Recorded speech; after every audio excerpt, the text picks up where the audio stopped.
Informação, entretenimento, cultura, negócios, saúde, educação e fé. No ar, Conexão Diálogo com o Dr. Paulo de Tarso. Mais que um podcast, um debate sobre a vida. Oferecimento Wiki Telecom, a maior operadora de telecomunicações do Maranhão. Locadora Cargo, o veículo certo no lugar certo. E Instituto Brasileiro de Serviços Médicos, IBMED.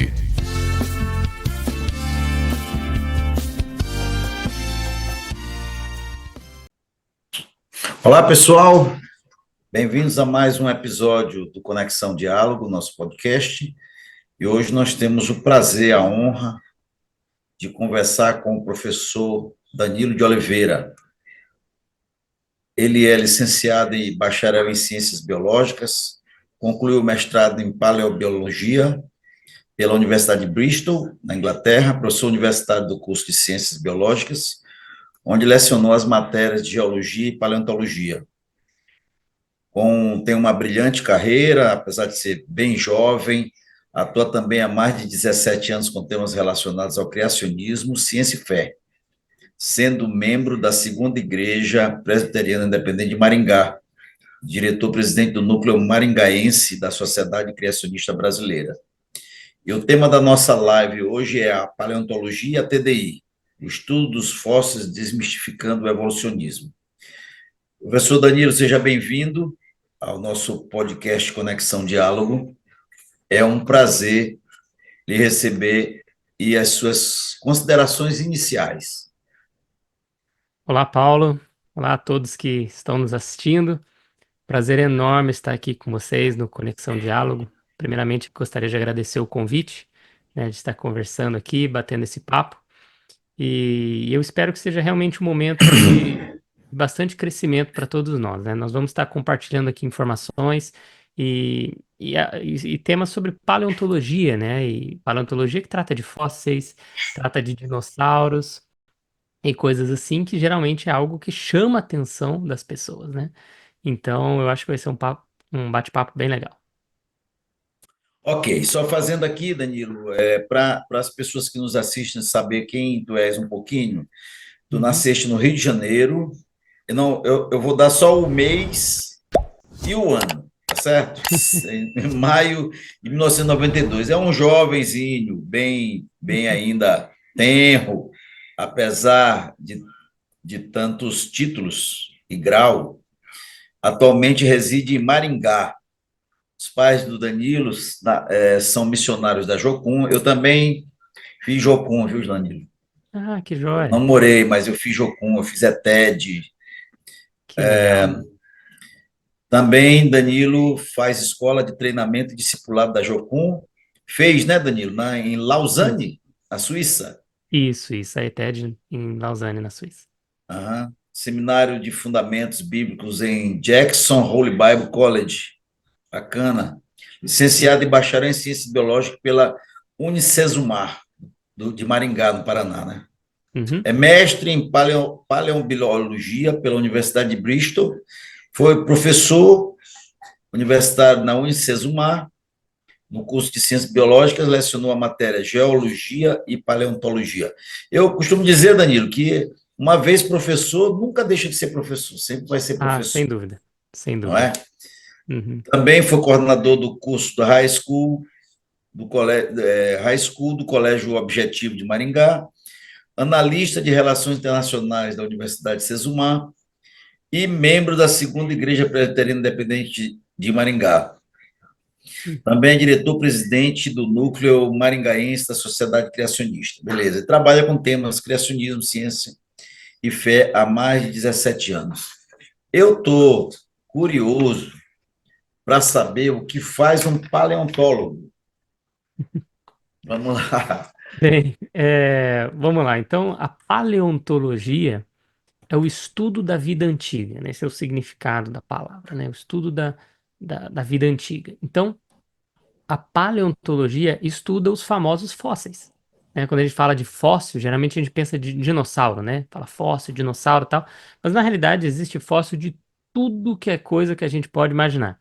Fóssil de folha, fóssil de tartaruga, fóssil de flor, fóssil de pólen, fóssil de, sei lá, peixe, tudo a gente tem. Então, os paleontólogos, eles estudam estes fósseis, né? Vão pegar lá para analisar o contexto em que ele, né, foi encontrado, o tipo de rocha em que ele foi encontrado, como está esse fóssil, quais partes são, para a gente entender um pouco mais sobre o organismo que está lá, que morreu, né, e foi soterrado, e virou um fóssil, e também para tentar entender um pouco mais do ambiente em que ele vivia, né? Se a gente tem algumas dicas ali, alguma correlação com outras criaturas que viviam juntas ou estavam próximas, tentar descobrir como eles morreram, como eles foram soterrados e fossilizaram. Este é o papel do paleontólogo. Danilo, qual é a diferença de paleontólogo e arqueólogo? É uma ótima pergunta, porque muita gente acaba misturando, né? Porque Sim. os nomes são um pouco parecidos e os dois, às vezes, estão cavando a terra para encontrar evidências do passado, né? Então, a arqueologia, ela trabalha especificamente com a história humana. Então, quando você vê alguém escavando para encontrar, por exemplo, ruínas antigas, restos de alguma civilização e alguma coisa assim, esta pessoa é um arqueólogo. Então, se existe uma outra pessoa que está escavando para encontrar, então, restos de animais, restos de plantas que se tornaram fóssil, então esta pessoa é um paleontólogo. Esta é a diferença. Mas existe a possibilidade de trabalharem juntos? De certa maneira, porque algumas técnicas de escavação, por exemplo, são semelhantes.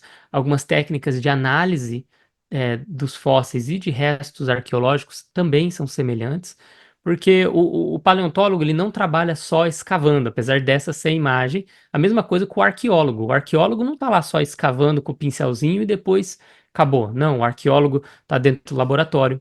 O arqueólogo está estudando os artigos e resultados, o arqueólogo está ensinando, né? A mesma coisa que o paleontólogo vai fazer todas essas coisas, trabalhar em laboratório e tudo mais. Tanto que o meu desenvolvimento, meu trabalho durante o mestrado foi mais laboratorial, foi uma análise Sim. laboratorial. Então, Biblioteca também, né? Tem bibliotecas, biblioteca, estudos, museus, né, museus. fazendo a curadoria de todos os materiais, né, porque exige muito cuidado. Alguns tem fósseis que você pega, eles são muito resistentes e tal, mas tem fósseis que são tão sensíveis que só você encostar o dedo, a gordura do seu dedo já estraga o fóssil. Então exige um cuidado muito específico. Com o arqueólogo é a mesma coisa. Às vezes eles encontram papiros que você não pode nem tocar, né? Já viu? Não pode nem encostar. Se você encostar, já vai se desfazer parte daquele papiro. Então, existe muito trabalho nesse sentido.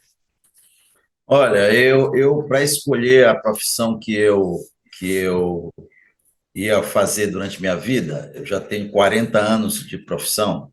Uhum. Eu não, nunca disse que eu queria ser o que eu sou dentista, cirurgião, eu nunca disse que eu quis ser o que eu sou desde criancinha. Então a pergunta é, como tu chegaste à conclusão que queria ser um paleontólogo? Olha, isso é algo que você falou de criancinha, né? Isso foi algo que Sim, começou para mim lá atrás, né? Toda criança, quase toda criança tem aquela fase de gostar de dinossauro, né? Já viu? Quase toda criança sim. tem essa fase. Eu acho que eu não cresci dessa fase ainda. Eu ainda tô nessa fase de gostar de dinossauro. Então vocês podem ver ali atrás, ó, prateleira ali repleta de dinossauros e outros Sim. animais ali. Camiseta também, já Mas viu não tem aí personalizada. nenhum fóssil, meio fóssil real? Eu trouxe algumas réplicas aqui, a gente pode estar mostrando, né? Mas eu trouxe algumas Sim, réplicas de fósseis aqui, a gente pode estar falando deles daqui a pouco. Eu deixo, às vezes, sim, eles expostos ali também. sim, sim, sim, sim, sim. Sim. Mas isso começou lá atrás. Desde criança eu me interessava muito, não só por dinossauros, mas eu gostava muito de ciência, história também, né? E às vezes até tentar entender como isso se correlacionava com a Bíblia, né? É, e eu lembro uma vez que eu devia ter uns 11 anos de idade, mais ou menos, e a gente foi, eu e meus pais, nós fomos assistir uma palestra do professor Adalto Lourenço, né, que faleceu, né, há um tempo atrás, e nós fomos assistir uma palestra dele, e eu lembro que meus pais foram conversar com ele no final e falaram: olha, meu filho ele gosta muito de ciência, ele se interessa muito sobre nessas temáticas, gosta de dinossauros, gosta disso, gosta daquilo. Começou a falar, né? Daí eu lembro que ele comentou e disse assim: olha, este é o perfil de um paleontólogo, né? Eu vejo um paleontólogo. E meus pais pensaram, nossa, é verdade, isso realmente é uma área que dá para ser explorada e tudo mais, né? E continuaram investindo e incentivando nessa área que eu já gostava muito, né? E eu não mudei muito de gosto, né? Porque às vezes a gente cresce, a gente vai ajustando, a gente vai mudando, né? Isso é natural. Mas eu Sim, acabei.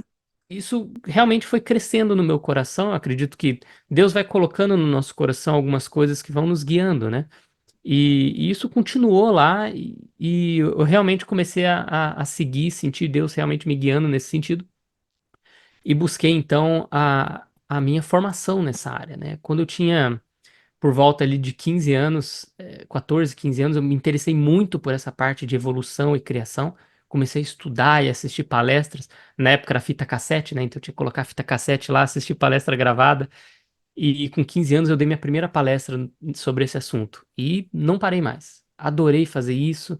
E para desenvolver essa área acadêmica, aí eu segui esses caminhos que você até mencionou, né? Fiz aquele curso de fundamentos bíblicos, fiz, né, a ITED e tal, fiz também a, a graduação, a licenciatura, o mestrado, exatamente para seguir nesse caminho da paleontologia, né? Só para fechar entendi. aqui, existem dois caminhos que você pode seguir para se tornar um paleontólogo, né? Assim, de formação, no caso, né? E você pode ir através da geologia, que é o estudo das rochas, ou pela biologia, que é o estudo da vida, né? Então, através desses dois caminhos se encontra no final a paleontologia, que é uma mistura da parte de estudo das rochas também com o estudo da vida. Entendi. Olá, pessoal. Vocês que estão assistindo esse podcast Conexão Diálogo, nós queremos pedir para vocês que estão gostando do conteúdo que é feito com muito profissionalismo, muita capacidade, se inscreva, dê o seu gostei ou não gostei e comente também. Isso é muito importante para nós. Depois que você fizer isso, continue assistindo o nosso conteúdo. Um grande abraço. E no Brasil, como é a atuação do paleontólogo? Assim, existem locais específicos de pesquisas de fósseis, Uhum. ou ainda não está demarcado, vamos dizer assim, essa parte no Brasil? Olha, existe sim. No Brasil é engraçado porque nós não temos exatamente um curso de paleontologia, né? Ou uma formação, uma pós-graduação específica em paleontologia. Só se abriu alguma coisa agora e eu não ouvi, né? Mas assim, até agora nós não temos nada nisso. O que acontece da formação é que a pessoa faz uma formação em biologia, né? Ou em geologia, só que aí faz uma pesquisa específica na área de paleontologia, né? E tem um diploma ali de geólogo, de biólogo específico, né? Fazendo pesquisa na área de paleontologia. Então, por execução também se torna um paleontólogo, né? Mas no Certo, caso, como eu fiz a meu mestrado fora, então lá eles têm, por exemplo, no caso, mestrado em paleontologia ou paleobiologia. Aí eu me formei lá, então eu sou paleontólogo de formação. Aqui no Brasil existem sim campos para isso, né? Como eu fiz, eu lecionei, então isso é um dos campos, né? A área de ensino, lecionei na universidade, e também existe a área de pesquisa. Então, existem sim, como o Brasil é um país de dimensões continentais, né? É de se imaginar que nós teríamos sim fósseis, e nós temos. Fósseis aqui brasileiros, nós temos dinossauros brasileiros, nós temos vários outros organismos que são encontrados aqui, né? Extintos já, né? Ou que são encontrados fósseis aqui no Brasil. E, por exemplo, no Ceará, na região do Araripe, nós temos uma região de fósseis muito famosa e muito importante mundialmente, né? Ela tem uma grande riqueza de fósseis, muito diverso, muitas espécies diferentes, e aí e tem um segredo muito interessante, que muitos deles estão extremamente bem preservados. Pra você ter noção, Paulo, alguns dos fósseis lá estão tão bem preservados que você não encontra só o esqueleto. Porque quando a gente fala de fóssil, a gente pensa no esqueleto, né? O crânio, assim, alguma coisa do tipo, né?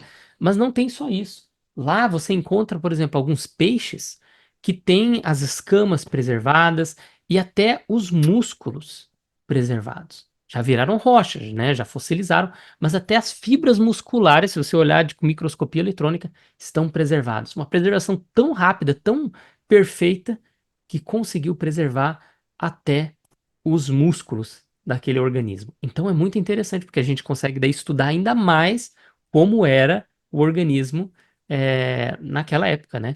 E não só através Sim. dos ossos, né, dos restos dos ossos, mas também de outras partes do corpo. Então, sim, nós temos em várias outras partes do Brasil sítios paleontológicos espalhados. Só para te dar uma informação, aqui no Maranhão nós temos a a Ilha dos Caranguejos, que foram encontrados alguns fósseis, é uma ilha defronte aqui de São Luís, nós estamos numa ilha, a Sim, capital do sim. Maranhão é uma ilha, e Aham. defronte dessa ilha tem uma chamada Ilha dos Caranguejos, que existem algumas pesquisas a respeito de fósseis. Algumas pessoas Uhum. já vieram, não sei se são especificamente paleontólogos ou arqueólogos, eu não sei, mas eles já vieram aqui pesquisar. E também temos o Vale do Itapecuru, onde foram encontrados alguns fósseis também. É bom depois dar uma olhada que Sim, sim. vai Aham. ver que tem, não é? Sim, tem vários. Aqui no sul tem, aqui perto de Maringá, em Cruzeiro do Oeste, foi encontrado há um tempo atrás, assim como boa parte dos fósseis são encontrados sem querer, né? Eles estavam Sim, cavando ali e encontraram os fósseis anos depois que descobriram que eram fósseis de pterossauros, são aqueles répteis voadores. E daí sim. começaram a pesquisar mais na área. E descobriram um dinossauro lá também, outro lagarto lá. Muito legal. Legal. Danilo, uma pergunta mais técnica, mas eu Uhum. gostaria que você respondesse para que as pessoas leigas entendessem. Como se dá a velocidade que dá? Eu vou reformular minha pergunta. Qual a velocidade que se dá e como se dá o processo de fossilização? Ok, vou explicar aqui usando até o nosso modelinho aqui. Eu tô com uma réplica do crânio de um Tiranossauro Rex, né? Semelhante a esse da camiseta aqui. Então, Certo.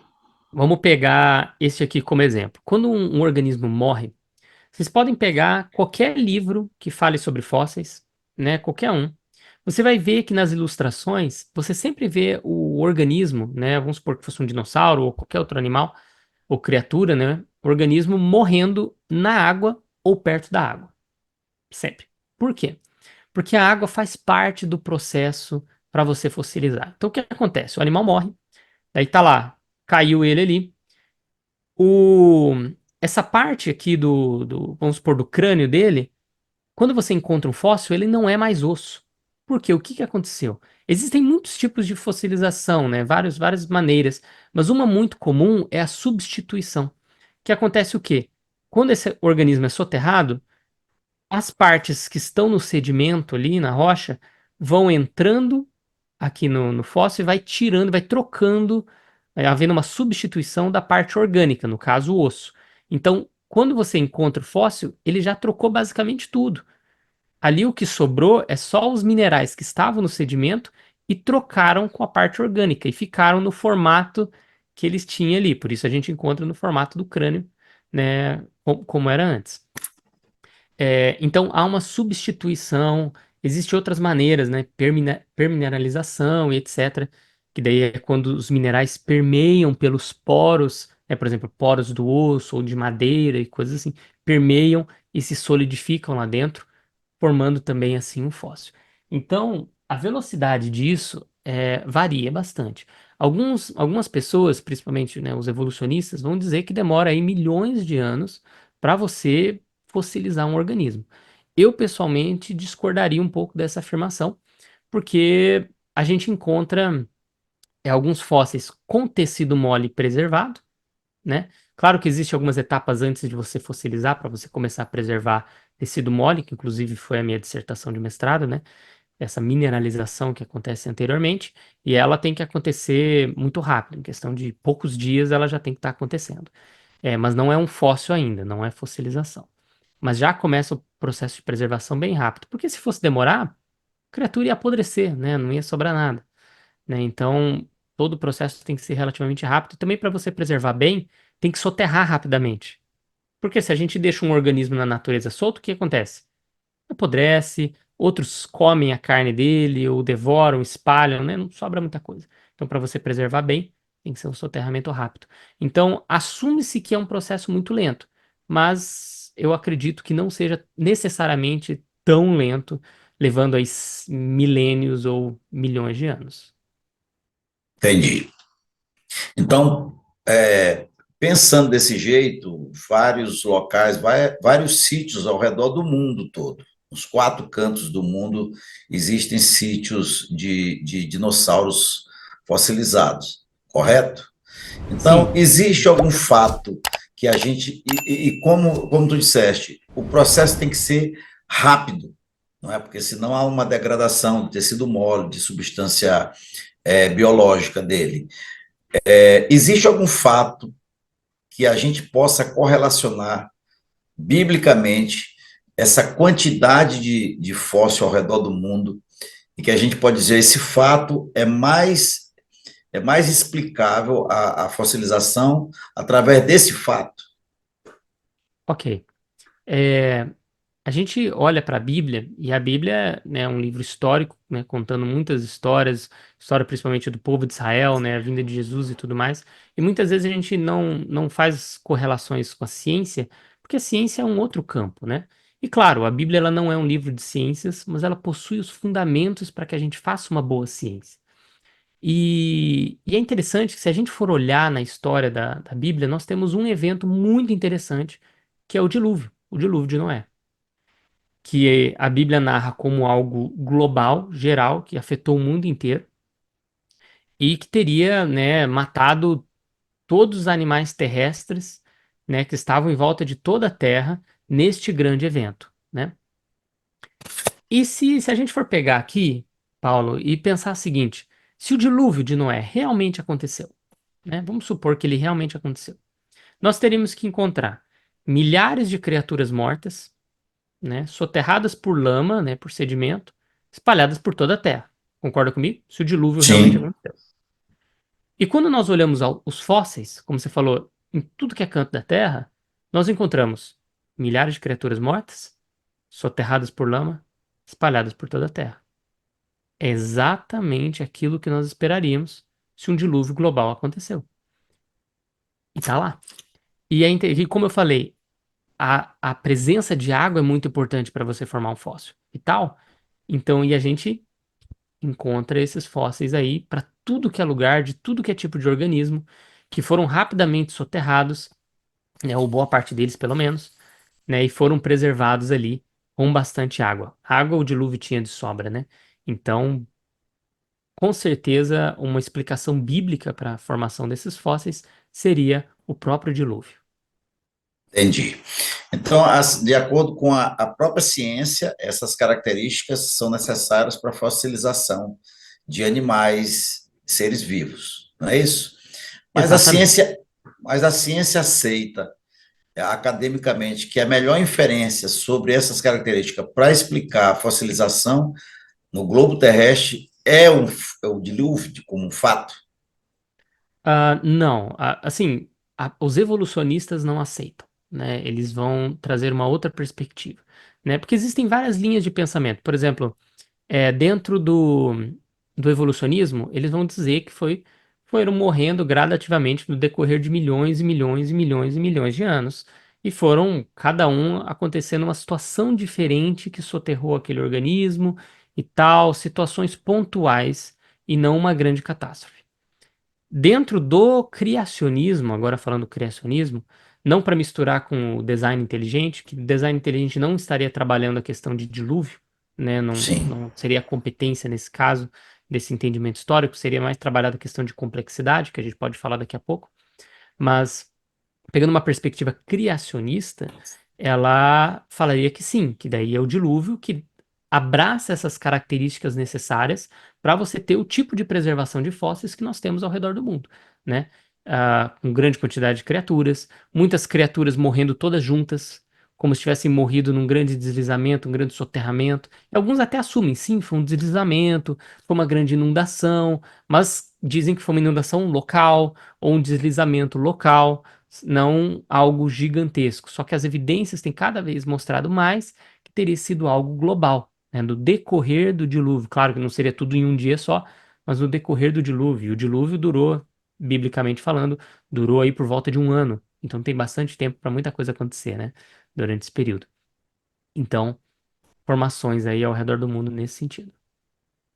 Mas, atualmente, não é, com o desenvolvimento da ciência, mais pesquisas sendo feitas, já se consegue discutir isso de forma acadêmica, assim, As evidências mostram, não necessariamente se teria que nominar como dilúvio, mas Uhum. se consegue concordar os evolucionistas e os criacionistas, eles conseguem discutir de que houve uma catástrofe global.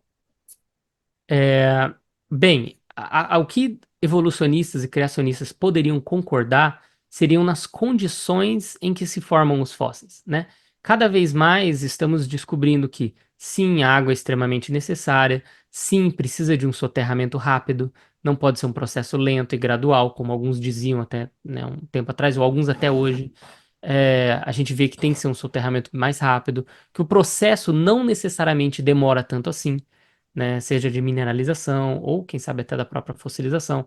Então, né, a necessidade de água, todas essas coisas, a gente acaba, estamos cada vez, as pesquisas estão mostrando um cenário um pouco mais próximo do dilúvio.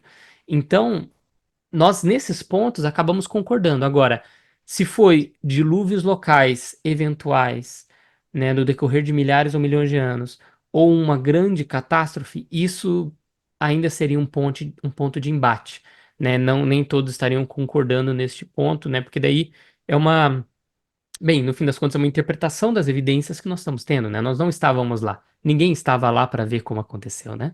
Então, eu não estava lá para ver se foi um dilúvio de Noé, e também não estava lá para ver se foi no decorrer de milhões de anos, né? Nós estamos inferindo a partir das evidências, né? Então, as evidências têm mostrado, assim, têm batido gradativamente cada vez mais com a história bíblica.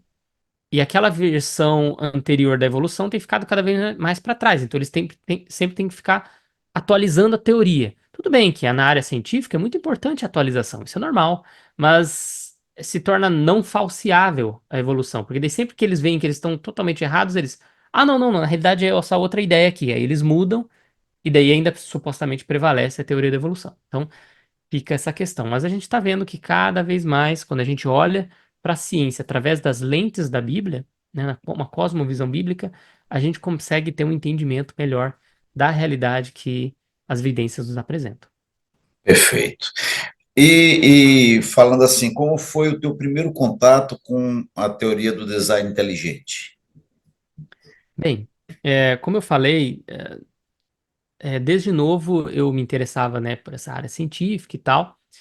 E eu fui ter mais contato, entendimento ali na minha pré-adolescência, quando eu tive contato aí com esse debate de criação e evolução, né? E depois, a partir da minha adolescência, comecei a trabalhar bastante essa questão de criacionismo, evolucionismo e tudo mais. E a partir daí comecei a ter contatos em relação ao design inteligente, porque muita gente mistura, né? Criacionismo e design inteligente não é a mesma coisa, apesar de em algumas áreas eles concordarem em certos pontos, né? E então, na parte científica e técnica, na questão de complexidade, de design, isso se alinha nessas duas visões, nessas duas interpretações. São cosmovisões, né? Então, mas eu comecei a ter contato assim. E para mim fazia muito sentido, porque, por exemplo, dentro da evolução, eu trouxe até um livro aqui, é, um evolucionista famoso, também um paleontólogo muito famoso, que é o Stephen Jay Gould. Ele escreveu esse livro aqui, é, Vida Maravilhosa, né? Eu tô com a versão em inglês aqui, Wonderful Life. É o Stephen Jay Gould, ele escreveu esse livro falando sobre a explosão do Cambriano. Essa explosão do Cambriano é só um nome para o aparecimento de uma grande quantidade de vida complexa no suposto que eles chamam ali de período Cambriano, que segundo a evolução seria aí por volta ali uns 400 a 500 milhões de anos atrás. Então, chegando nessas camadas, eles encontram uma diversidade estupenda de vida.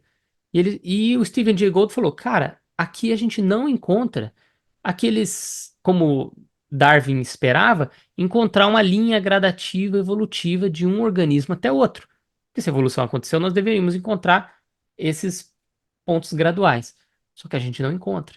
Na realidade, às vezes dizem, né, que tem aqui os famosos elos perdidos. Ah, olha esse. Mas depois de um tempo a gente vê que não é bem assim. E ali é tão gritante a diferença de uns tipos de fósseis que vinham antes e depois que você não encontra correlação nenhuma. E ele falou: então não dá para ser essa evolução tradicional.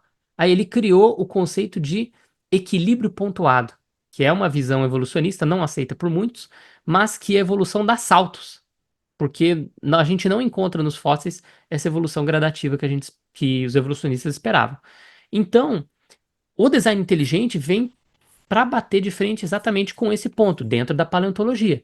Ela vem falar o quê? As coisas foram desenhadas e planejadas. Quem fez, quando fez e como, aí é outra questão, né? Mas que foi desenhado. A gente observa essa grande complexidade nos fósseis. Eles aparecem complexos. Eles não chega gradativo, uma evolução pequena, depois uma pequena. Não, a gente vê grupos diferentes com suas características específicas. Alguns grupos têm características semelhantes a outros e tal, mas eles já estão muito bem definidos. Nós não encontramos, como eu falei, aquela evolução bem gradativa. Então, o design inteligente se encaixa perfeitamente nesse sentido, né? E para mim fez muito sentido, né? E até estudar mais o design inteligente, para quando olhar para os fósseis, nós conseguimos identificar esses sinais de design e de design pronto em alguns organismos, principalmente nós não encontrando esses fósseis transicionais, essas espécies transicionais. Aí, só complementando esse ponto, algumas pessoas vão dizer: ah, Danilo, mas é que não foi encontrado porque não se pesquisou muito ainda, né? Se você pesquisar mais, vai encontrar esses fósseis. A questão é, foi até feito um gráfico um tempo atrás do número de espécies novas que foram encontradas nos fósseis. E de vários anos atrás foram se encontrado mais e mais e mais e mais, e agora está entrando quase que numa linha um pouco mais baixa, não está subindo tão alto o número de novas espécies.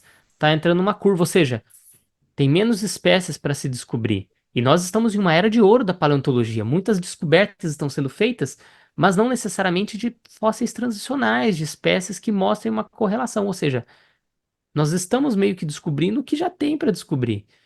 E a gente não está achando aqueles elos. E o que acontece? Não tem. Essa questão não tá lá. Ah, não foi preservado. Bem, mas foi preservado tanta coisa.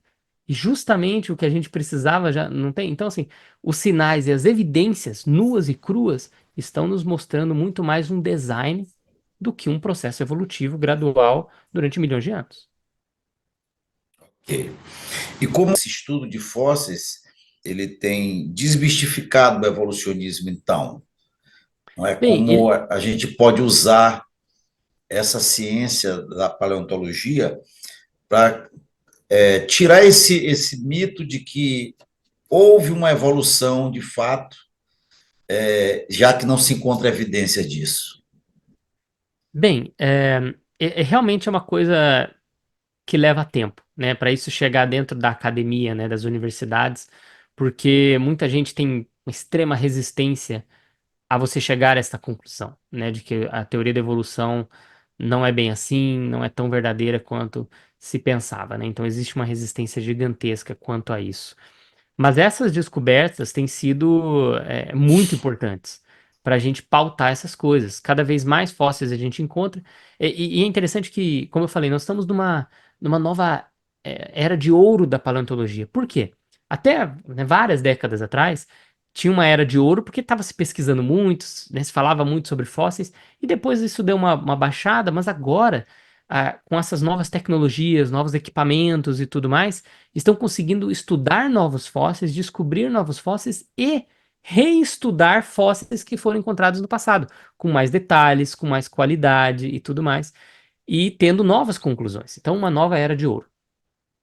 E nesta nova era de ouro, nós estamos, como eu falei, achando fósseis e as informações são tão rápidas, as descobertas vêm tão rápido e com a internet as coisas vão se comunicando tão rápido que dá tempo deles lançarem o artigo e em poucos dias você já tem os cientistas lendo e trazendo um retorno e falando: olha, não é bem assim, que esse fóssil não é bem assim, você está falando aqui num artigo que ele é um elo perdido e não sei o quê, tá. Não é isso. Elo perdido não é o termo técnico, né? Mas estou usando aqui que é o termo comum.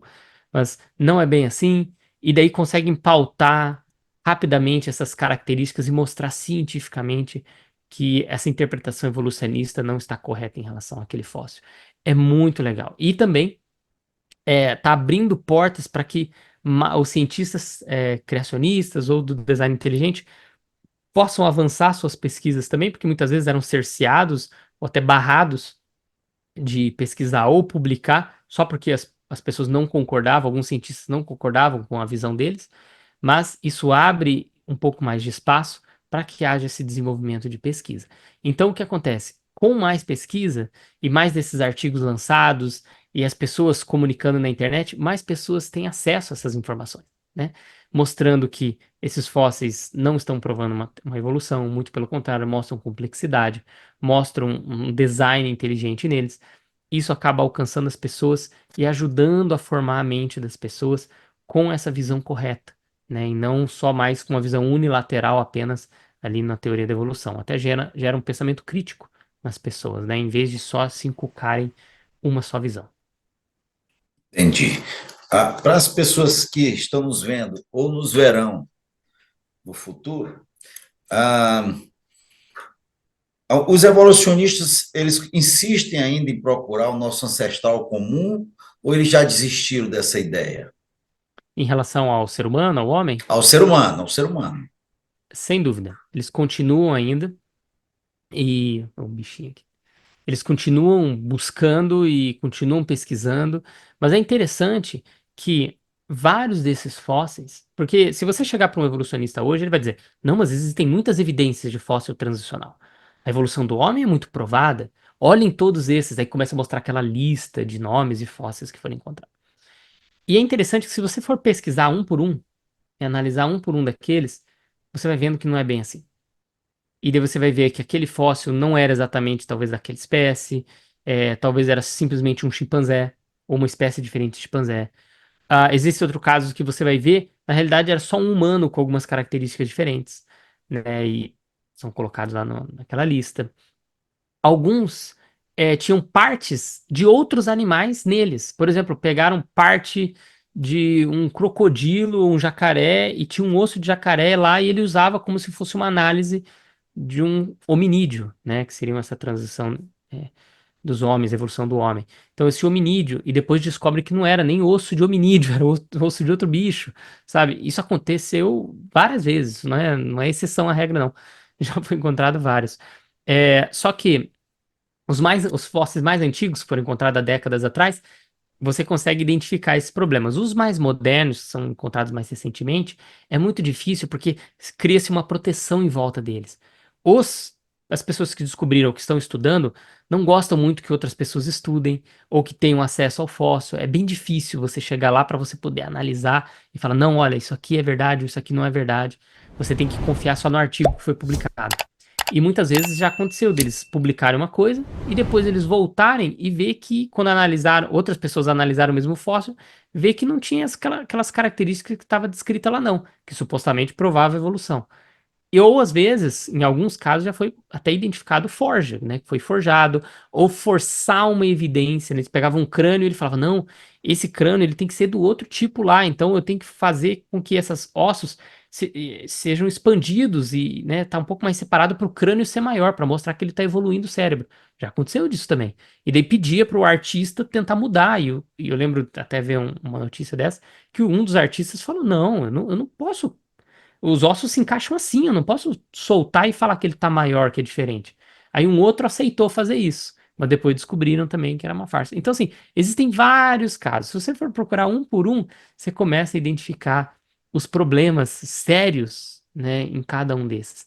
E acaba não sobrando praticamente nada, né? Ou era uma farsa mesmo, ou era um humano, ou era um macaco, né? Não era nada desses elos aí. Então é muito interessante. Mas eles sim continuam procurando, continuam e ainda acham que todos aqueles, ou boa parte daqueles, ainda assim são verdadeiros, porque vai demorar bastante para cair a ficha. E assim, eles só assumem que estava errado mesmo, mesmo estando bem claro que está errado, só quando tiver alguma outra coisa para substituir. Para dizer: não, não, não, aquele não era bem assim, mas ó, esse aqui é. Então, só quando tem essa opção.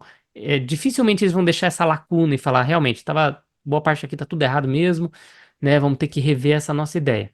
Não vão fazer. Vai demorar bastante até ter alguma coisa para substituir.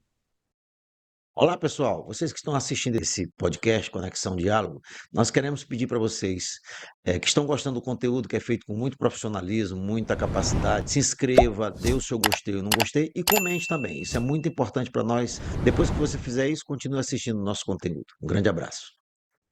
Então, eles ficam emendando a tal da teoria da evolução, né? Que Exato. Eu provavelmente é vou uma dar um exemplo aqui hipótese, né? Exato, é uma interpretação. Então, eu vou dar um exemplo. Eu vi uma revista, agora eu não me lembro se era a National Geographic ou qual outra, não me lembro, mas era uma revista, e na capa tinha um fóssil de um organismo ali, uma criatura, que ele dizia que era essa conexão, esse elo entre dinossauros e aves. Então era como se fosse um dinossauro, só que cheio de penas, uma ave meio, né, com algumas características reptilianas e tal. Então tava lá cheio de penas ali, mostrando, olha, encontramos aí um fóssil transicional entre os dinossauros e as aves. E era a capa da revista, né? Passou-se um tempo, acho que foram alguns meses depois, Paulo, e eles, estudando um pouco mais aquele fóssil, viram que não era bem isso. Que na realidade ele não era um fóssil transicional nem nada, ele era uma ave mesmo. Não tinha nada de dinossauro ali e tal, era uma ave, simplesmente que aconteceu? Eles lançaram outro artigo de capa falando que era só uma ave? Não lançaram. O que eles fizeram? Lançaram uma errata no final da revista, só um parágrafo pequenininho ali, um pedacinho, uma errata lá nas últimas páginas, falando, só uma correção, aquilo lá não era bem assim, na edição anterior lá, ou nas edições anteriores, não era bem isso, na realidade é uma ave, tal, tal, tal, e pronto, acabou. Aí o que Quer fica no dizer, imaginário da população? quer dizer que primeiro eles contam a Tinha um fóssil mentira, transicional. então depois eles corrigem a mentira. Eles colocaram aquilo que eles acharam, publicaram o mais rápido possível e Sim, depois sim, descobrem que não era bem isso. Mas não se corre atrás para mudar essa concepção, porque no fim das contas fica na visão das pessoas o quê? Nós temos muitos fósseis transicionais, né? E no fim das contas não é bem assim. entendi. Ah, a Bíblia fala de dinossauro? Ótima pergunta. Bem, o nome dinossauro, a palavra dinossauro, ela não Sim, teria na Bíblia, né? Porque ela foi aparecer lá em 1880 e pouco, por aí.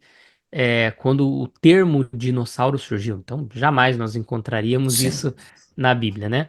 É, mas pensando numa visão criacionista, a Bíblia, ela diz o seguinte, que Deus criou o mundo e tudo que nele há, a gente lê isso até em Êxodo, né? Em Êxodo 20, Êxodo 31, ele está falando que Deus criou em 6 dias todas as coisas, tudo que há nos céus e na terra, em 6 dias.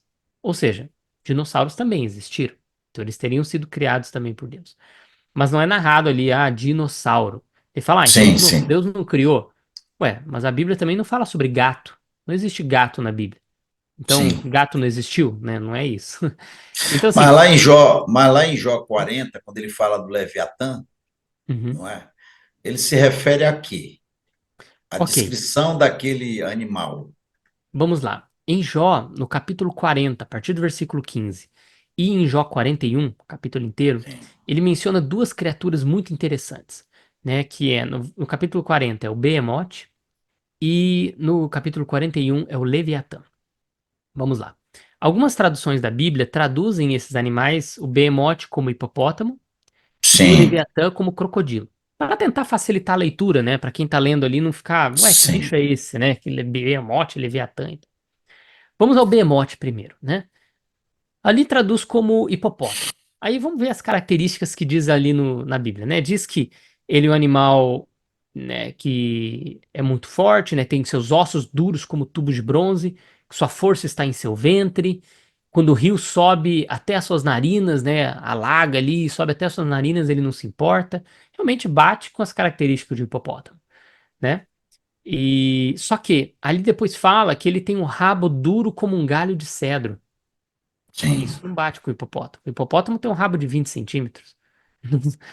Deus não ia usar isso para chamar a atenção de Jó ali, mostrando um rabinho de 20 centímetros, falar, olha o poder desse rabinho do hipopótamo. Não faz sentido, né? Agora, se você pega um dinossauro, um saurópode, que seria aquele dinossauro pescoçudo, tipo aquele ali, ó, que tá sim, na imagem ali atrás, se você pega um sim, desse, bate muito mais com a descrição que está ali do que o próprio hipopótamo. Vocês podem pegar lá depois, em Jó 40, a partir do versículo 15, tem uma descrição do famoso Behemoth. E se nós formos para. Então é possível, nós não sabemos que criatura exatamente era essa, sim, mas quem sim. sabe Mas o fosse hipopótamo ainda o não é. Behemoth. O É hipopótamo difícil ser o hipopótamo garantidamente é. porque algumas É. características não vão bater com o hipopótamo ali. Sim, sim, Agora, no Leviatã, nós temos uma criatura aquática, né, provavelmente marinha, que era um réptil.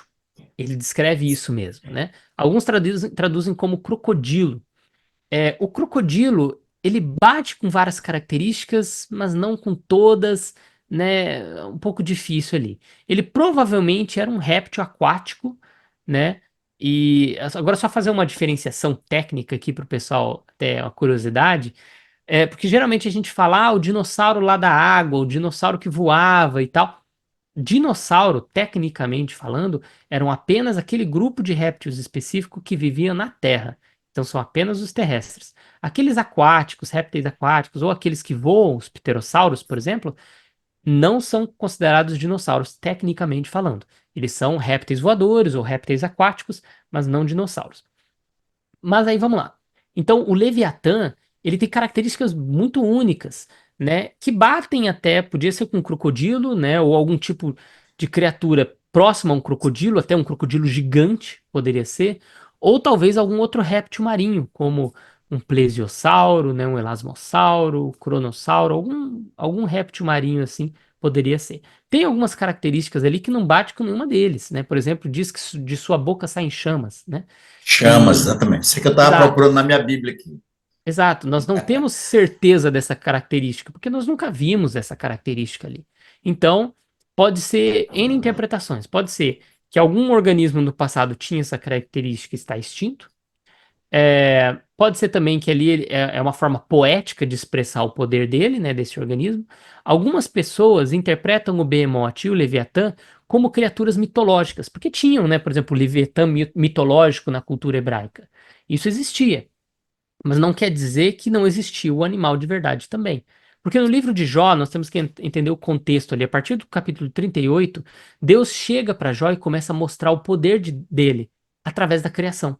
Ele começa a mostrar os céus, começa a mostrar coisas na terra, né, o mar, tudo, tudo. Ele começa a mostrar para Jó se espantar e ver o quão grande Deus realmente é.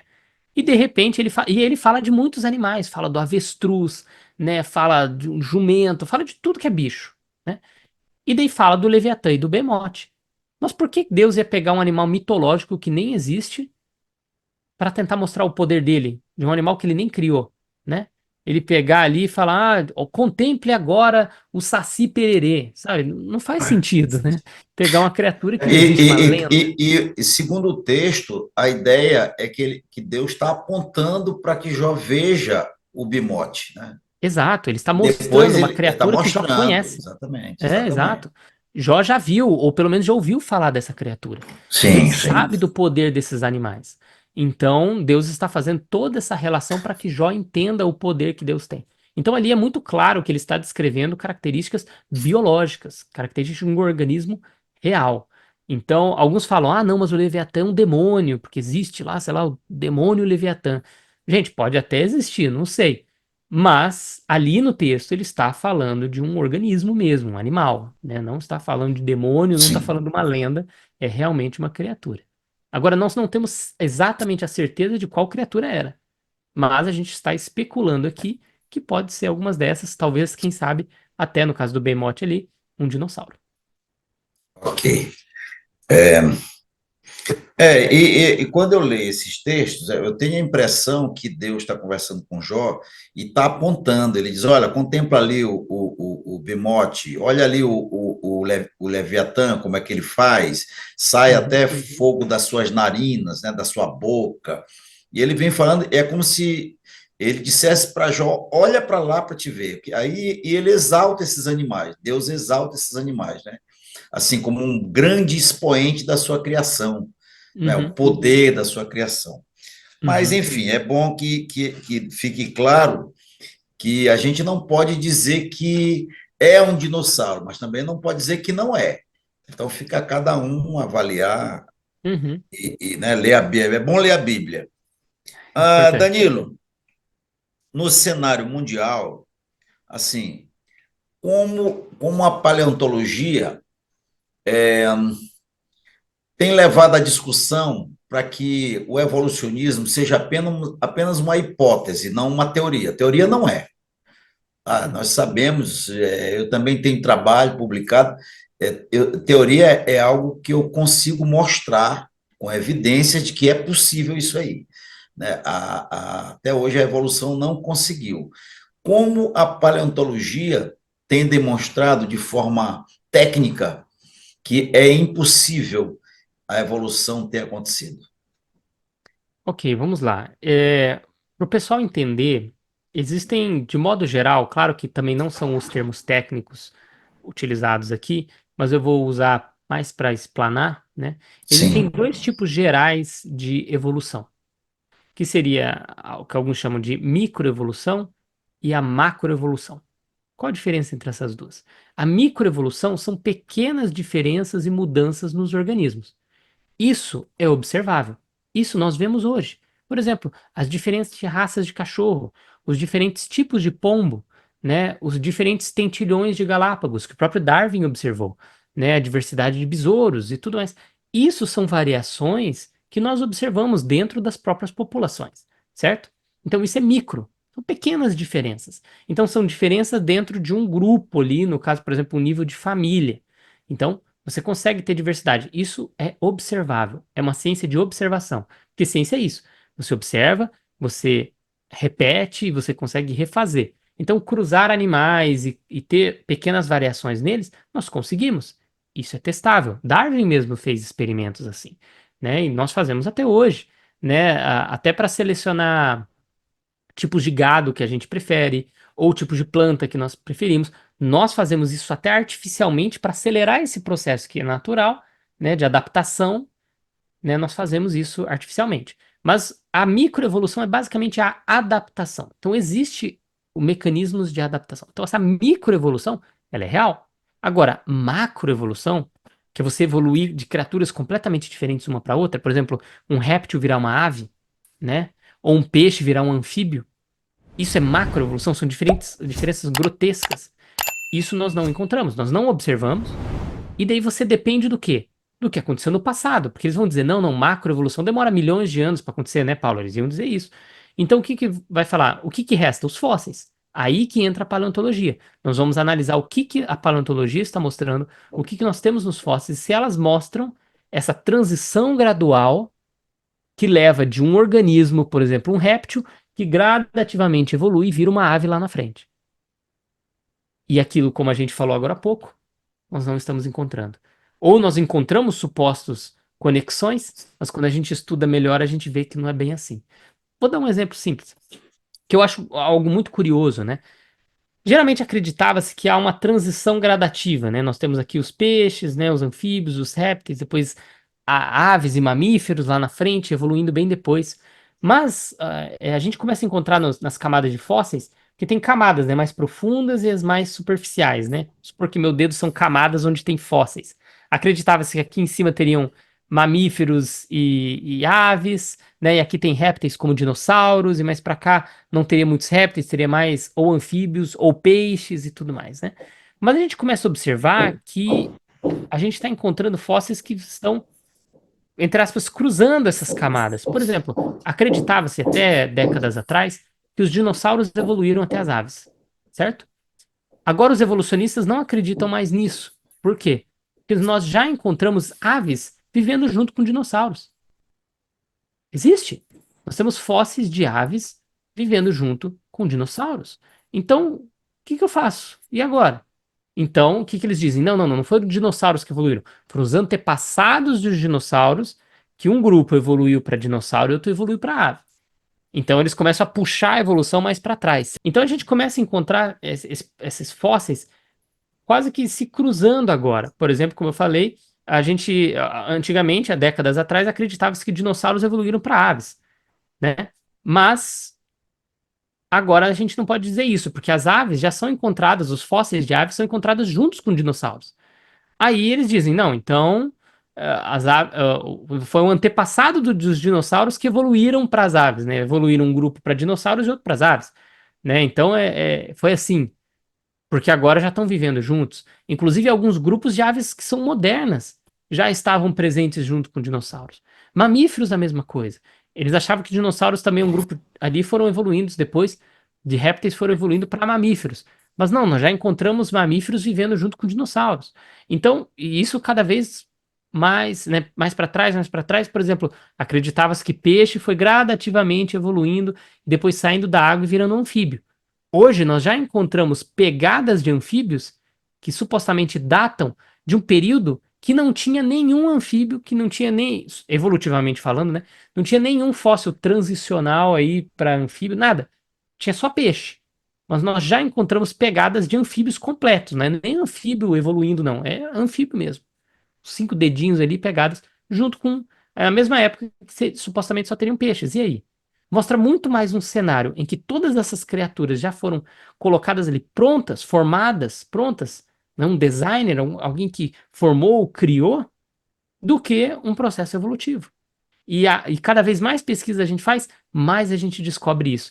Que essas transições gradativas já não existem tanto, elas vão se misturando, mostrando muito mais que era um ambiente onde havia grande diversidade de organismos, que eles só foram sedimentados em camadas diferentes, dependendo do local onde viviam, densidade corporal e etc. Beleza. Danilo, como é a Sociedade Criacionista Brasileira? O que ela faz, qual é o objetivo, por que que ela foi criada, como ela trabalha? Ok. A Sociedade Criacionista Brasileira, né, já está há décadas aqui no Brasil, né, foi fundada por Rui Vieira, também seu filho. E né, eles ainda estão em Brasília, né, onde é a sede da Sociedade Criacionista Brasileira, e eles desenvolvem diversas atividades, né, a sociedade desenvolve diversas atividades e publicações em relação a criacionismo, né, este é o foco específico, né, e sejam artigos, sejam livros, né, palestras, tem muitos materiais disponíveis, quem tiver curiosidade pode pesquisar na internet, né, as redes sociais, site, tem bastante coisa. E é, também, né, de alguns anos para cá, tem desenvolvido núcleos ao redor do Brasil, que inclusive nós temos o NUMAR, que é o Núcleo Maringaense da Sociedade Criacionista Brasileira, aqui na cidade, e temos núcleos em outras cidades também, né, e núcleos e grupos. Então, caso você tenha interesse, quer saber se tem algum aí perto da sua cidade, você pode entrar lá no site da Sociedade Criacionista Brasileira e ver lá se tem algum grupo ou núcleo perto de você, se você queira mais informações, se quiser somar, trabalhar junto, ajudar para organizar palestras, ou estar atento para ver se vai ter algum evento ou alguma coisa acontecendo aí perto de você. Legal, então. O pessoal pode entrar no site www.sociedadecriacionistabrasileira.com.br, é isso? Eu acho que é SCB, se não me engano, vai estar lá. Mas se o pessoal pesquisar no Google Sociedade Criacionista Brasileira, já vai achar uma tonelada de informações, né? Certo, perfeitamente. Danilo, e como é o núcleo maringaense da Sociedade Criacionista Brasileira? Você que é o presidente? Isso. Estou presidindo, né? E nós fazemos diversas atividades semelhantes também a outros grupos e a própria sede, né? Com palestras, com publicações, né? Tenho até aqui do lado um livro que um dos nossos, né, fundadores aqui também do Numar publicou, né, há um tempo atrás. Nós temos ainda alguns exemplares, que é esse aqui de design inteligente, né? Teoria do design inteligente, por Everton Alves. E ele trabalha principalmente na área de ciências biológicas, né, e ciências da saúde, várias evidências. Para quem aí é da área e tiver interesse, né, pode entrar em contato com a gente, é, tratando dessa questão do TDI, né, design inteligente na questão da área de saúde. Também temos livros na área de criacionismo, tem até um do Everton, né? Também pegando aqui, fazendo já o merchan, ele publicou aqui sobre criacionismo, revisitando as origens. Então, além de publicações, também realizamos eventos para adultos e também para crianças. Nós fazemos várias exposições e apresentações explicando sobre fósseis, sobre dinossauros e várias coisas assim, também em escolas, já fizemos atividades em universidades, em igrejas e tudo mais. Então, é bem variado. Nós também temos produções de conteúdo, né? Canal do YouTube, Instagram, tudo mais. Temos um podcast chamado Crialogando. Quem tem interesse na área de criação pode pesquisar lá no Spotify, também tem no YouTube. Você pode ir lá no Spotify, Crialogando, tem lá alguns episódios que nós gravamos e lançamos. Então, uma grande diversidade aí de atividades, né? E uma coisa muito importante, Paulo, é que essa conexão dentro da sociedade criacionista é muito importante, porque a gente acaba unindo diversos cientistas e diversos pesquisadores.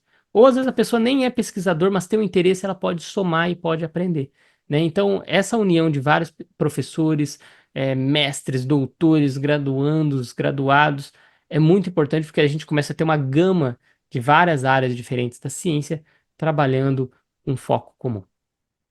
Beleza, vou te fazer uma pergunta, mas a gente vai depois fazer um intervalo e depois a gente volta.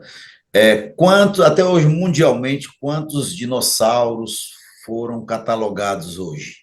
Tá bom? Mas nós vamos fazer um intervalinho de 3 minutos, 4 minutos, para a gente volta já. Tá bom, Danilo? Tá bom. Dá um minutinho só.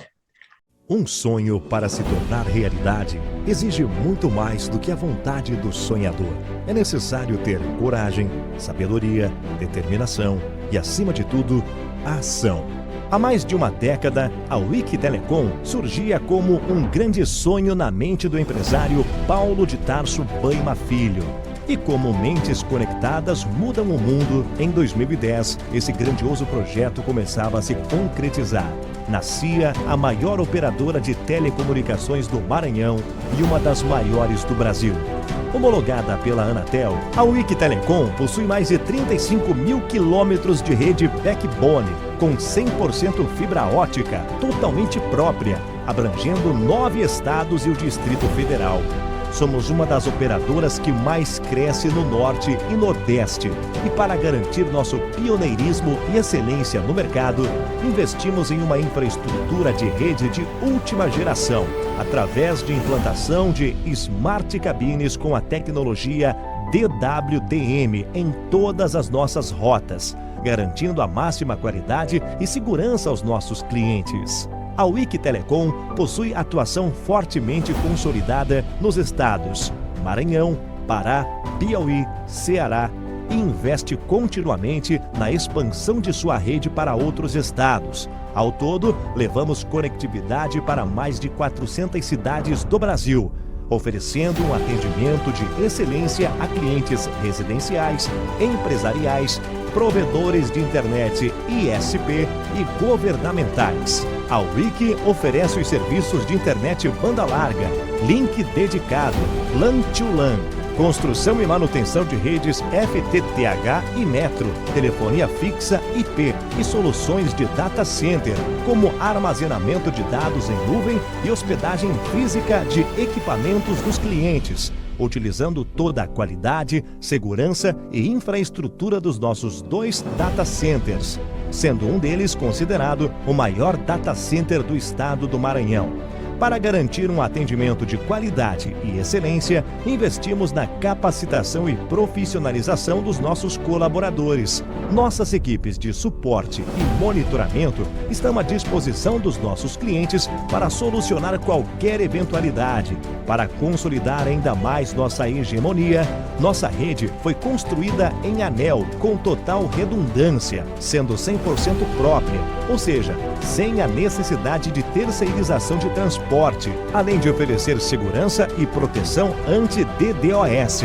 E para garantir a máxima eficiência em conectividade, estamos conectados aos principais IX nacionais e a 9 IX internacionais. E ainda com o objetivo de oferecer mais oportunidade de alcance aos nossos clientes, fazemos swap de rede com outras grandes operadoras do Brasil. Nossa principal meta é continuar avançando e conectando muito mais pessoas ao mundo, através das nossas soluções em conectividade. Por isso, investimos continuamente em novas tecnologias para garantir mais oportunidades e um futuro melhor para todos. Wiki Telecom, construindo futuros através da conectividade. Olá pessoal, eu sou Vitória Ribeiro e estou hoje no Céu Dental, um dos patrocinadores do podcast Conexão Diálogo. O Céu Dental é um centro odontológico especializado em atendimentos e serviços de qualidade. Já tem mais de 40 anos de mercado e está hoje localizado no Renascença, no edifício Office Tower. O Céu Dental oferece serviços como próteses totais, implantes dentários e muito mais, sempre com profissionais experientes e tecnologia moderna.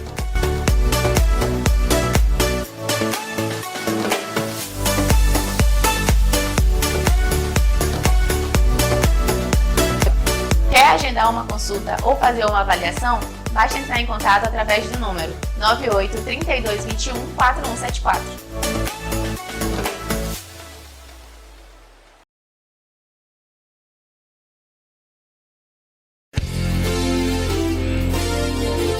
Informação, entretenimento, cultura, negócios, saúde, educação e fé. Conexão Diálogo com o Dr. Paulo de Tarso. Mais que um podcast, um debate sobre a vida. Oferecimento Wiki Telecom, a maior operadora de telecomunicações do Maranhão. Locadora Cargo, o veículo certo no lugar certo. E Instituto Brasileiro de Serviços Médicos, IBMED. Conexão Diálogo com o Dr. Paulo de Tarso. Ok, pessoal, voltamos aqui. Hoje nós estamos conversando com o professor mestre Danilo de Oliveira. Ele é paleontólogo e trabalha na área de paleobiologia. Na verdade, ele é formado em ciências biológicas, não é? Voltamos aqui com os nossos patrocinadores, a Wiki Telecom, a maior operadora de telecomunicações do Maranhão. São mais de 35 mil quilômetros de rede 100% fibra ótica, presente no estado do Maranhão, Pará, Piauí e Ceará.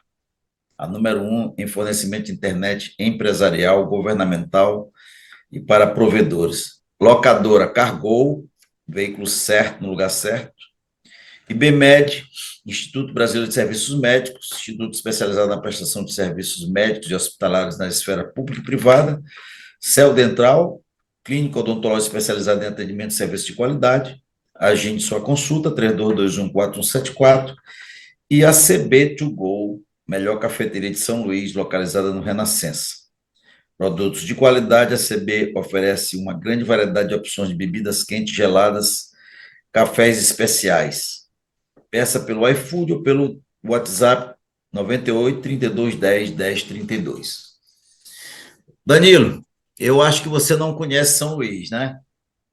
Não estive aí. Tenho amigos que moram aí, né? Alguns a gente falou da Jocum, tem até alguns da Jocum aí, mas não estive. Infelizmente não tive a oportunidade. A hora que tiver uma oportunidade, venha aqui, nos procure. Vá na Ilha dos Caranguejos, vê lá os fósseis, e no Vale do Paraíba, no Vale do Itapecuru, numa cidade chamada Itapecuru-Mirim. Pode ir lá que tem, onde passa o rio Itapecuru. Tá certo? Bom, a gente conversava antes do intervalo. Quantos dinossauros estão catalogados, ou quantos dinossauros existem ao redor do mundo, se isso é possível da gente dizer? Ok. Como eu falei, na realidade, boa parte dos fósseis não são dinossauros, né? Mais de 90%, na realidade, são de organismos aquáticos, né? Como peixes, conchas, etc. Só uma pequena parcela são de animais vertebrados e uma parcela menor ainda são de dinossauros, né? Mas existem uma grande diversidade de dinossauros. Acredita-se que está por volta aí de uns 700, mais ou menos, espécies de dinossauros que já foram encontradas e catalogadas. Esse número varia, porque alguns fósseis eles são encontrados só uma parte do fóssil. Por exemplo, trouxe aqui uma réplica de um dente de Tiranossauro Rex. Alguns lugares eles só encontram o dente, eles não encontram o esqueleto inteiro. Então é muito difícil você catalogar corretamente que organismo é esse, né? Então eles comparam e tudo mais com outros e tentam ver, quem sabe, é uma nova espécie, dependendo das características, ou se é uma espécie já existente. Então, até hoje, eles descobrem uma nova espécie, ou às vezes depois vem, não, na realidade era daquela mesma espécie lá que já foi descoberta antes, ou achavam que era da mesma espécie, depois veem que são espécies diferentes. Então esse número varia. Mas atualmente estamos aí por volta de 700 espécies, mais ou menos. Tu disseste que tinha alguns fósseis para mostrar para a gente aí. Eles estão aí próximos? Ah, sim, eu tô com as réplicas aqui, né? Trouxe essa réplica Sim. aqui do dente de Tiranossauro Rex. Esse é de tamanho real, né? O tamanho real, então você pode comparar até com a minha mão, pra você ver o tamanho do dente dessa criatura. Desse pequenininho aqui, né? Seria como um desses dentes aqui, né? Essa é uma versão reduzida do crânio do T-Rex. E esse aqui de tamanho real. Você vê aqui, né, como era gigante uma criatura como essa. Uma curiosidade é que muitas vezes a gente pensa dinossauro como uma criatura gigantesca, né? São todos muito grandes, porque é o que a gente vê nos filmes, né? Sim. Mas na realidade, Paulo, boa parte dos dinossauros ou eram pequenos ou até médio porte, não necessariamente tão grandes. Existem sim algumas espécies de dinossauros que são muito grandes, são enormes, mas algumas não. Várias delas eram pequenas ou até médias. Então a gente precisaria ficar tão assustado com todas elas, né? Em questão de tamanho. Mas é que fica no nosso imaginário por causa dos filmes, museu até. Quando a gente vai no museu, a gente não vai no museu para ver um fóssil pequenininho, né? A gente quer ver os bichos grandes e tal. Então, também fica no imaginário das pessoas. E os filmes também às vezes exageram os tamanhos, às vezes aumentam para ficar mais impressionante, mas às vezes não era todo aquele tamanho. Também trouxe uma réplica aqui de um dente de megalodon, que era um tubarão, né? Tem filme de megalodon, claro, às vezes exagerado também no tamanho, mas era um tubarão já extinto. Mas olha o tamanho do dente desse cara, também gigantesco. E é interessante que tubarões, normalmente a gente só encontra fósseis do dente deles. Por quê? Porque o corpo do tubarão ele não tem osso, é cartilagem, ele é um peixe cartilaginoso. Então, cartilagem não preserva muito bem, é difícil preservar. Existem alguns casos que foram encontrados, o tubarão todo lá, mas muitas vezes encontra os dentes. E também porque tubarão, vocês já viram, né, fotos e vídeos, ele tem várias fileiras de dentes. Esses dentes eles vão trocando, vão caindo. Então acabam encontrando vários fósseis de dentes, porque ele ia trocando os dentes aí, e os dentes duram bastante, né? Então acabava fossilizando. O megalodon também. Olha o tamanho dessa criança, o tamanho desse fóssil aqui, dessa réplica. Eu trouxe uma réplica aqui de um ovo de dinossauro, né? É bonitinha também. Deixa eu ver se dá para ver aqui. Com o desenho do bichinho aqui dentro ainda, né? Por quê? Porque nós encontramos também fósseis de ovos de dinossauros, também, né, de outras criaturas. É, até às vezes, é raro, mas às vezes até com o filhote dentro. Não inteiro, claro, mas partes dos seus ossinhos que foram preservados. Alguns ovos, Paulo, foram tão bem preservados que olhando com microscopia eletrônica, um microscópio, você consegue observar até preservação das membranas, porque ovos não é só casca e a parte interna ali, né? Claro, Gema, não, ela tem membranas e tudo mais. O da galinha a gente às vezes vê, né? Vai tirando, tem membrana lá dentro. Isso aqui também. Então, tem membranas lá dentro e elas também foram preservadas, fossilizadas. Então, olha o nível de fossilização e quão bem foram preservados, né? Isso é muito importante porque daí a gente consegue até estudar como era a anatomia interna aqui, tanto do organismo quanto dos ovos que nós encontramos, de como eram esses organismos no passado, né? Entendi, entendi. Danilo, quais são que conselhos? Você é um rapaz muito novo, mas que conselhos tu pode dar para quem quer fazer paleontologia ou quem está na dúvida do que fazer, se é paleontologia ou arqueologia? Que conselhos tu daria para esses jovens que estão assim na ânsia de escolher uma profissão dessa? Joia. A nossa sociedade hoje, infelizmente, acaba forçando muito as pessoas a fazerem aquilo que vai dar dinheiro, né?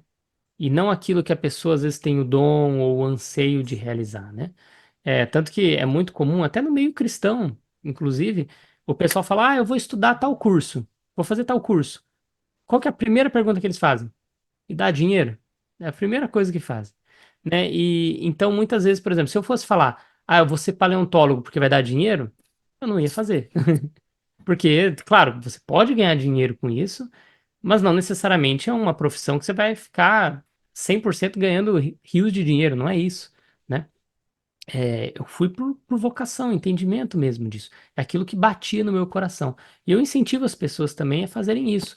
Buscarem, claro, necessidade, estabilidade financeira faz parte da vida, mas nós temos que entender aquilo que nós gostamos de fazer, aquilo que nós gostaríamos de desenvolver na nossa vida. Claro, as coisas mudam, né? Como você falou antes. A gente às vezes não imagina estar fazendo uma coisa, e às vezes faz e aprende a gostar daquilo também. Isso é natural. Comigo também é a mesma coisa. Mas se você tem interesse nessa área de paleontologia, eu recomendo a seguir. Siga mesmo, veja qual caminho você gostaria de seguir para fazer isso, seja através da biologia ou da geologia, depende daquilo que você tem mais afinidade. Eu achava que ia fazer geologia, a graduação em geologia. Mas eu acabei entrando em biologia e eu me encontrei em biologia. Era aquilo mesmo que eu gostava, que eu precisava. Geologia não ia ser para mim. Não ia ser para mim. E então, ainda bem, caí nesse caminho, então me tornei paleontólogo, né? Se a pessoa gosta mais da parte de história, a história das civilizações e tudo mais, então ela pode fazer um curso de história, né? Ou focar um pouco mais na área de arqueologia, né? Como eu falei aqui no Brasil, não necessariamente você vai ter um curso de paleontologia, né? Mas você pode fazer aí um mestrado, um doutorado na área de biologia ou de geologia, estudando e fazendo o seu trabalho, a sua pesquisa com fósseis, né? Dependendo da universidade aí que tiver próximo de você e que desenvolver esse tipo de trabalho. Beleza. Danilo, uma pergunta muito direta para você. Quem é o design inteligente para ti? O designer inteligente, Quem é? Para ti, para ti. para mim, pessoalmente, é Deus da Bíblia, na minha visão pessoal, esse designer, né, que a gente, como a gente falou, claro que os outros entrevistados vão falar das áreas deles, né, mas aqui a gente falando da paleontologia, quando a gente olha para essa complexidade e tudo mais, para mim, bate perfeitamente com aquilo que a gente encontra na palavra de Deus, né? Eu acredito que é esse Deus onipresente, onisciente, onipotente, que desenhou essas criaturas perfeitas e maravilhosas e colocou aqui na Terra, e infelizmente, devido à desobediência do ser humano lá no Éden, né, tudo degringolou e o pecado e a morte entraram no mundo, mas que Deus havia feito essas criaturas perfeitas. E para mim eu vejo esse design claramente, para mim só pode ser esse Deus, o Deus da Bíblia, que tem essa capacidade, tanto em poder quanto em criatividade, em planejamento, em presciência, né, em antevidência, para fazer todas essas coisas, né? Todo esse mundo e universo só é possível com Deus que tudo sabe e tudo pode. O Deus que criou e sustenta, né? Ele não criou e se Exatamente. retirou, ele sustenta. A Bíblia Uhum, diz que ele sustenta todo o universo, né? uhum, Danilo, poxa, chegamos aos nossos limites, né? E uhum. suas considerações finais. Minhas considerações finais é deixar um desafio para o pessoal que está nos ouvindo, né? Eu falei isso durante a nossa entrevista, nosso bate-papo aqui, e eu ainda reforço. Se você vê alguma notícia, alguma coisa, falou, nossa, olha esse fóssil aqui que prova evolução e tudo mais, eu te desafio a pesquisar mais a fundo, né? Como eu falei, existem muitas instituições que têm publicado, muitos cientistas que têm publicado um contraponto à teoria da evolução, e você pode encontrar isso disponível na internet, seja páginas aqui do Brasil, seja da própria Sociedade Criacionista ou outras instituições que vem trazendo um contraponto e visões muito claras, mostrando que a teoria da evolução não tem respostas suficientes para tudo isso. Para vocês terem uma noção, eu tinha mostrado aqui o livro do Stephen Jay Gould, né? Sobre fósseis, sobre a explosão do Cambriano e tal.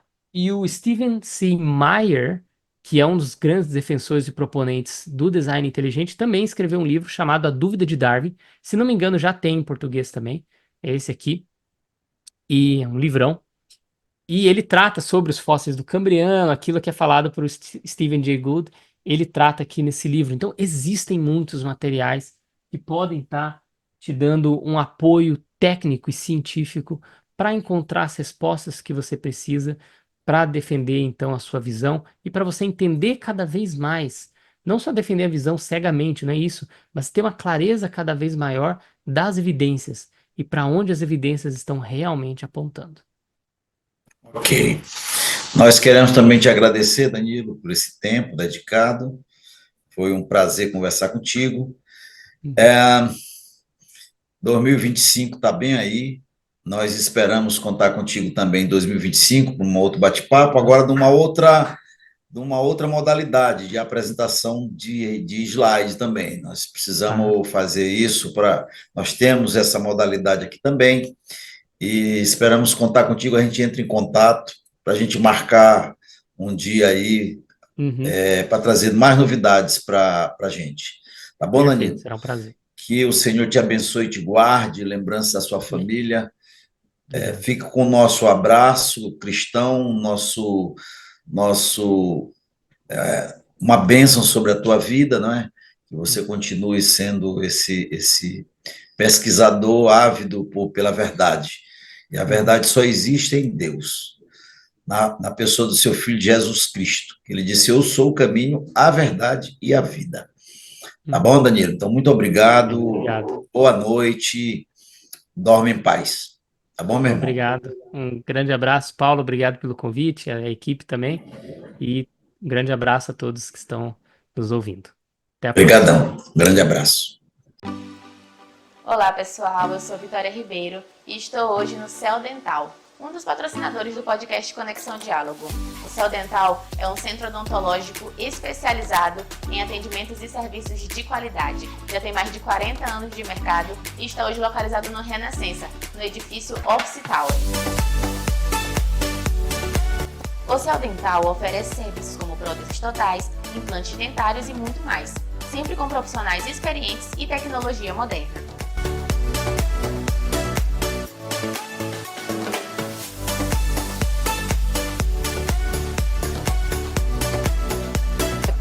Quer agendar uma consulta ou fazer uma avaliação? Basta entrar em contato através do número 98 32 21 4174.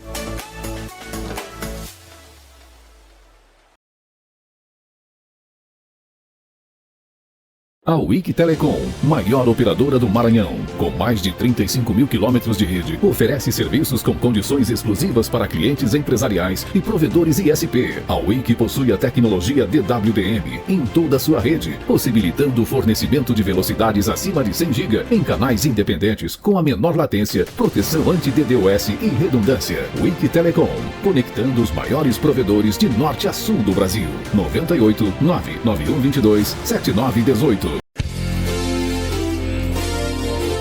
Informação, entretenimento, cultura, negócios, saúde, educação e fé. Conexão Diálogo com o Dr. Paulo de Tarso. Mais que um podcast, um debate sobre a vida. Oferecimento Wiki Telecom, a maior operadora de telecomunicações do Maranhão. Locadora Cargo, o veículo certo no lugar certo. E Instituto Brasileiro de Serviços Médicos, IBMED. Conexão Diálogo com o Dr. Paulo de Tarso.